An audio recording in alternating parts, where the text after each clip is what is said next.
ভালো রয়েছে।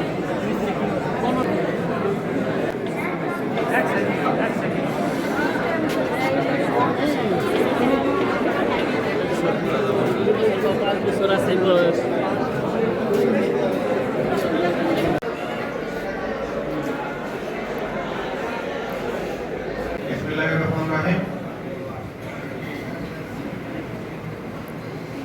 2026 সালে অনুষ্ঠিত এসএসসি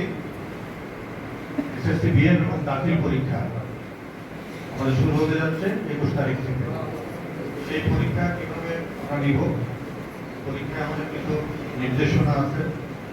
সেই নির্দেশনাগুলো আমাদের উপজেলা নির্বাহী অফিসার মহোদয় এবং ভারপ্রাপ্ত থানা ভারপ্রাপ্ত কর্মকর্তার প্রতিনিধি তাদের কাছ থেকে আপনারা আইন বিষয় সম্পর্কে জানতে পারবেন। আজকে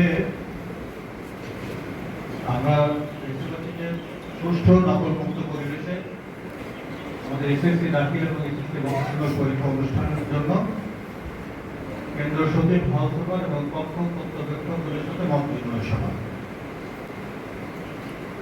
আপনারা একবারও এসএসসি পরীক্ষা বা পাবলিক পরীক্ষায় দায়িত্ব পালন করেননি এমন কেউ আছেন নাকি? এটা সাধারণত একদম নতুন যারা আছেন খুবই কম সংখ্যক, অধিকাংশই কিন্তু আমরা পাবলিক পরীক্ষায় দায়িত্ব পালন করেছি এবং আমরা সবাই অভিজ্ঞ। আমরা কিভাবে দায়িত্ব পালন করি আমরা সবাই জানি। তারপরেও প্রত্যেক বছর পরীক্ষা শুরুর আগে কেন্দ্র সচিবগণ আপনাদের যে বসেন বা আপনাদের কাছে কিছু নির্দেশনা ওনারা দেন। সেই নির্দেশনাটাই মূলত আমরা স্যার বললেন যে এটা সেন্ট্রালি আমরা এক জায়গায় করি যাতে আমাদের মেসেজগুলো সবার কাছে এক মেসেজ যায়, কারণ বিভিন্ন জায়গায় মিটিং হলে মেসেজগুলো বিভিন্নভাবে যায়। সেই জন্যই আপনাদের একটু এক জায়গায় ডাকা, কষ্ট করে আপনারা সবাই এসেছেন। এই জন্য আপনাদের সকলকে শুরুতে আমি ধন্যবাদ জানাচ্ছি এবং কৃতজ্ঞতা জানাচ্ছি। আজকের এই মত বিনিময় সভায় প্রধান অতিথি আসন অলঙ্কৃত করেছেন আমাদের উপজেলা নির্বাহী অফিসার মহোদয় জনাব খান সালমান হাবিব স্যার। বিশেষ অতিথি হিসেবে আছেন আমাদের ভারপ্রাপ্ত কর্মকর্তার প্রতিনিধি। মঞ্চে আছেন আমাদের মাধ্যমিক শিক্ষক সমিতির সম্মানিত সভাপতি, মাদ্রাসা শিক্ষক সমিতির সম্মানিত সভাপতি, মাদ্রাসা মাধ্যমিক বিদ্যালয় শিক্ষক সমিতির সম্মানিত সম্পাদক, মাদ্রাসা শিক্ষক সমিতির সম্মানিত সম্পাদক, সরকারি স্কুলের সম্মানিত প্রধান শিক্ষক সহ বিভিন্ন কেন্দ্রের সম্মানিত কেন্দ্র সচিব এবং কক্ষ পর্যবেক্ষক হিসেবে তারা দায়িত্ব পালন করবেন। আপনারা সকলকে শিক্ষা প্রশাসন শিক্ষা পরিবারের পক্ষ থেকে শুভেচ্ছা জানাচ্ছি। আমি আপনাদেরকে পরীক্ষা পরিচালনা সংক্রান্ত যে বিষয়গুলো আছে সেখানে আপনাদের কিছু কিছু জায়গায় আপনাদের একটু স্মরণ করে দিতে চাই। যেমন আপনারা যারা কক্ষ পর্যবেক্ষক থাকবেন আপনাদের কি করণীয় সেই জায়গাটায় আমি আগে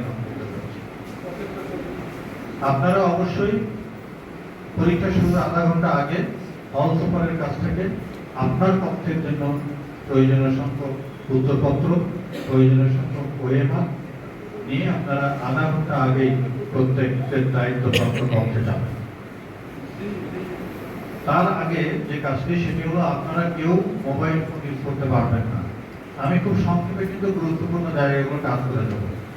কেউ মোবাইল ফোন ইউজ করতে পারবেন না। কেউ যদি মোবাইল ফোন নিয়ে যান নিজ দায়িত্বে রাখবেন, সুইচ অফ করে কেন্দ্র সচিবের কাছে জমা দেবেন, তবে না নিয়ে যাওয়াই উত্তম।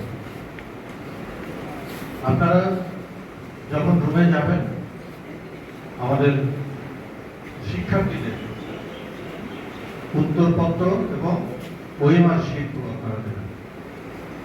দেওয়ার পরে আপনারা উত্তরপত্রগুলো বাচ্চাদের বলবেন যে তোমরা একটু পাতাগুলো উঠে চেক করে নাও, কারণ অনেক সময় দেখা যায় পুরনো বছরের উত্তরপত্র এই মধ্যে চলে আসে।